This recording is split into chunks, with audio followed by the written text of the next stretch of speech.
वर्गमूल अभाज्य गुणनखंड विधि से। सबसे पहला प्रश्न है, अभाज्य गुणनखंड किसे कहते हैं? इसकी परिभाषा है, किसी वर्ग संख्या के सभी गुणज अभाज्य संख्या में हो तो वह सभी गुणज उस वर्ग संख्या के अभाज्य गुणनखंड कहलाते हैं। ये अभाज्य गुणनखंड की परिभाषा। प्रश्न नंबर 2, संख्या 1296 के अभाज्य गुणनखंड विधि से वर्गमूल ज्ञात कीजिए। तो 1296 में सबसे पहले अभाज्य संख्या है 2, उसका भाग देंगे, जो कि ये इधर दे रखा है। 2 का भाग 12 में 6 बार, फिर 9 लिए, 9 में 2 का भाग 8,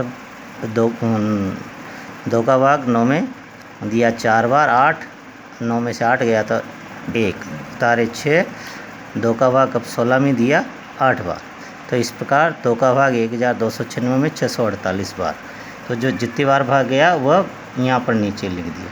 फिर इकाई अंक 2 आ रहा है, सम आ रहा है, इसलिए जहाँ तक इकाई अंक सम आता है 2 का भाग देते जाएंगे। 2 का भाग 648 में 324 बार, 2 का भाग 324 में 162 बार, 2 का भाग 162 में 81 बार। अब इकाई अंक विषम आ गया, अर्थात 2 का भाग नहीं देंगे, अब 3 का देंगे। 3 का भाग इसमें 81 में 27 बार, 3 का भाग 27 में 9 बार, 3 का भाग 9 में 3 बार और 3 का भाग 3 में 1 बार।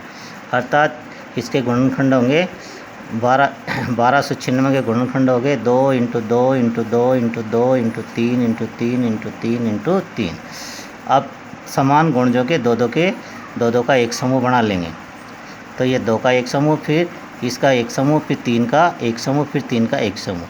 अर्थात 1296 का अंडर रूट, वर्गमूल को कहते हैं अंडर रूट, ये निशान है, चिन्ह है। अब प्रत्येक समूह में से इस एक गुणज ले लिया, पहले समूह का 2 ले लिया, दूसरे समूह का 2 ले लिया, तीसरे समूह का 3 ले लिया और चौथे समूह का भी 3 ले लिया। इनको आपस में गुणित किया तो इनका गुणनफल हो गया 36, अर्थात वर्गमूल 36 आ गया। प्रश्न नंबर 3, संख्या 1764 के अभाज्य गुणनखंड विधि से वर्गमूल ज्ञात किए। जैसे ऊपर किए वैसे ही दूसरा प्रश्न भी ऐसे ही करें।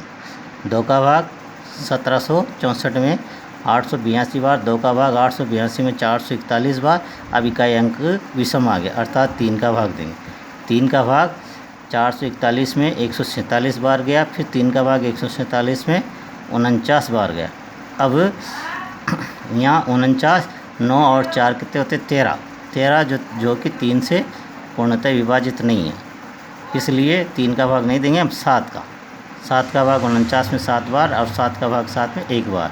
अर्थात 1764 के गुणनखंड हो गए 2 × 2 × 3 × 3 × 7 × 7। ये अभाज्य गुणनखंड हो गए। समान गुणजों के 2 का एक जोड़ा बना लेंगे। प्रत्येक जोड़े में से 1 ले लिया, इस जोड़े में से ये ले लिया, दूसरे जोड़े में से 3 ले लिया, तीसरे जोड़े में से 7 ले लिया। इनको आपस में गुणित कर दिया 2 × 3 × 7, अर्थात इनका गुणनफल हो गया 42। ये 1764 के वर्गमूल हो गए 42। इसी प्रकार चौथा क्वेश्चन है, संख्या 252 पूर्ण वर्ग संख्या नहीं है। ये 252 पूर्ण वर्ग संख्या नहीं है। अब इसको पूर्ण वर्ग संख्या बनाने के लिए सबसे छोटी पूर्ण वर्ग संख्या बताइए। कौन सी पूर्ण वर्ग नहीं, सबसे छोटी पूर्ण संख्या बताना है जिससे गुणा करने पर ये पूर्ण वर्ग संख्या बन जाएगी। तो वह सबसे छोटी पूर्ण संख्या बताना है जिससे गुणा करने पर ये पूर्ण वर्ग संख्या बन जाएगी। तो वही गुणनखंड करेंगे इनके। अभाज्य गुणनखंड 2 का भाग 252 में 126 बार, 2 का भाग 126 में 63 बार, फिर 3 का भाग 63 में 21 बार, 3 का भाग 21 में 7 बार, अब 7 में 7 का भाग 1 बार। अब इसलिए 252 के गुणनखंड हो गए अभाज्य गुणनखंड 2 × 2 × 3 × 3 × 7।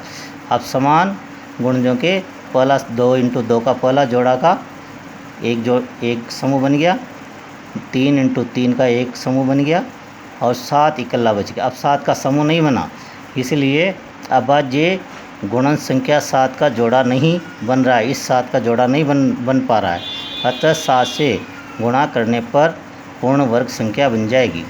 अगर इसमें 1 गुणित 7 और कर देते हैं तो 7 का भी जोड़ा बन जाता है, इसलिए 7 की आवश्यकता है। तो 7 से गुणा करने पर पूर्ण वर्ग संख्या बन जाएगी। ये आज का गृह कार्य।